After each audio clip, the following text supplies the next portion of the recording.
கர்த்தருடைய நாம மாத்திரம் மகிமைப்படுவதாக. ரோமர் 8ஆம் அதிகாரம் ரொம்ப அருமையான வசனம் 35 வாசிக்கிறோம் பாருங்க. உமது நிமித்தம் எந்நேரமும் கொல்லப்படுகிறோம், அடிக்கப்படும் ஆடுகளைப் போல எண்ணப்படுகிறோம் என்று எழுதியிருக்கிறபடி நேரிட்டாலும் கிறிஸ்துவின் அன்பை விட்டு நம்மை பிரிப்பவன் யார்? உபத்திரவமோ, வியாகுலமோ, துன்பமோ, பசியோ, நிர்வாணமோ, நாசமோசமோ, பட்டயமோ, இவைகள் எல்லாவற்றிலும் நாம் நம்மில் அன்பு கூறுவர்களாலே முற்றும் ஜெயம் கொள்வர்களாய் இருக்கிறோமே.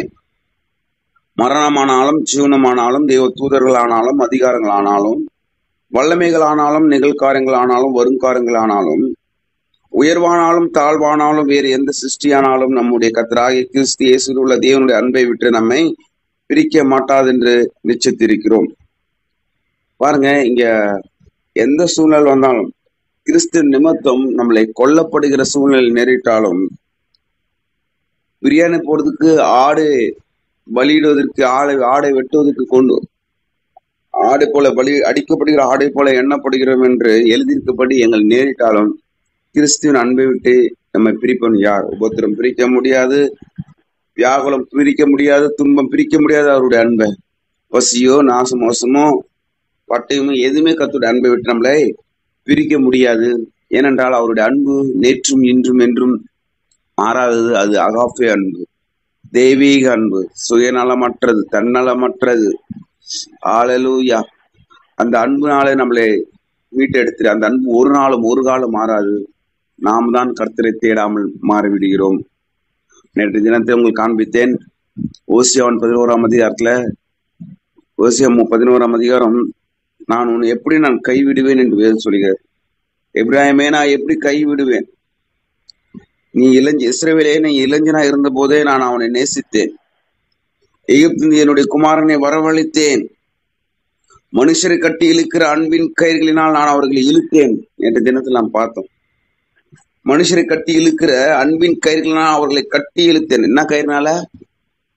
மூக்கன கயிறு கிடையாது, அண்ணா கயிறு கிடையாது, அன்பின் கயிறுகளால நம்மளை கட்டி இழுத்தார். ஏன்னா அவர் தேவனுக்குள் அன்பு இருக்கு அப்படி சொல்றது கிடையாது. தேவனே அன்பா இருக்கிறார்.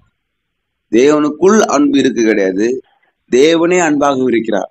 அன்புதான் தேவன், தேவன் தான் அன்பாகவே இருக்கிறார். அவர் எப்படி இழுக்கிறாரு? இஸ்ரேல் ஜனங்கள் பழைய ஏற்பாட்டுல பாவம் செய்வார்கள், கர்த்தருக்கு விரோதமாக காரியங்கள் செய்வார்கள்.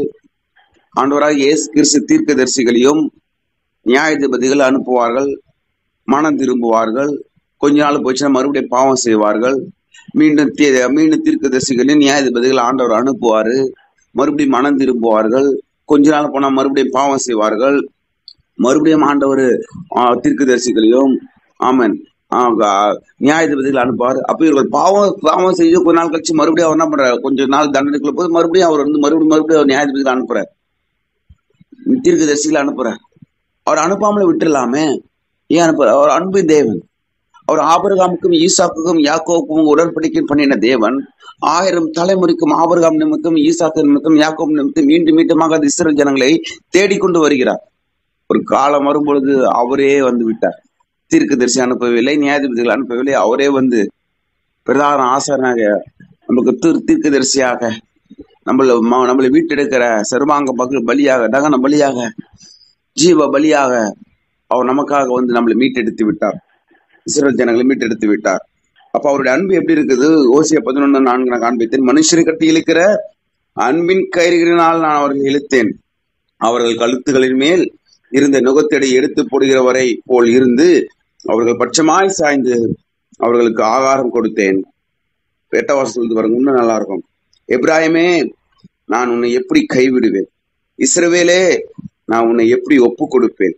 நான் உன்னை எப்படி ஆத்மாவை போல ஆக்குவேன்? உன்னை எப்படி செமியோவை போல வைப்பேன்? என் இருதயம் எனக்குள் குழம்புகிறது, என் பரிதாபங்கள் ஏகமாய் பொங்குகிறது, என் இருதயம் எனக்குள் குழம்புகிறது. எவ்வளவு பெரிய வார்த்தை பாருங்க. நாம் அக்கிரமங்கள், நாம் மீறுதல்கள், நாம் கர்த்தரை விட்டு தூரமா போகும் பொழுது அவருடைய இருதயம் குழம்புகிறதாம். ஓ, என் ஜனங்கள் அறியாமனால சங்காரமாகிறார்கள். ஓ, என் ஜனங்களை அறியாமனால பாவம் செய்கிறார்கள். ஓ, அறியாமனால வீழ்ந்து கொண்டு இருக்கிறார்கள் என்று நரகத்திலே போய் கொண்டிருக்கிறார்கள் என்று. ஆத்துவம் பாரு உங்களுக்கு எங்களுக்கு இல்லைங்க, நாம் சொல்றதா சொன்னா ஆத்துவம் பாரு ஆத்துவம் ஆண்டவர் ரட்சி சொல்லிட்டு விட்டு வேற. அவர் ஜனங்கள் அழியும் போது அவருடைய இறுதியும் எவ்வளவு புலம்புகிறது தெரியுமா?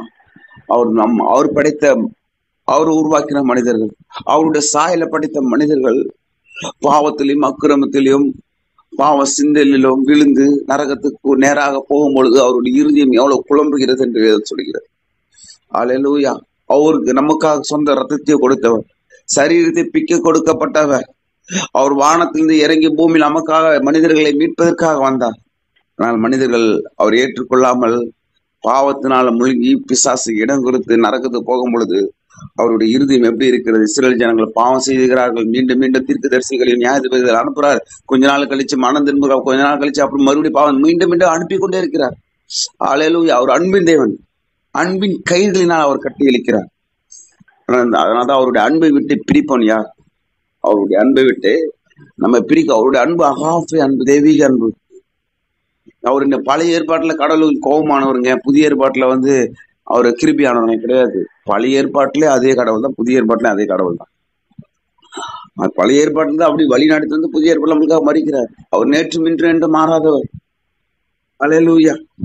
அப்ப எபிராமே நான் உன்னை எப்படி கைவிடுவேன், இஸ்ரவேலே நான் உன்னை எப்படி ஒப்பு கொடுப்பேன், நான் உன்னை எப்படி ஆத்மாவை போல ஆக்குவேன், உன்னை எப்படி செமியாவை போல வைப்பேன். என் இறுதியும் எனக்குள் புலம்புகிறது, என் பரிதாபங்கள் ஏகமாய் பொங்குகிறது. அல்லேலூயா. அவர்தான் கிறிஸ்துவின் அன்பை விட்டு நம்மை பிரிப்போன் யார்?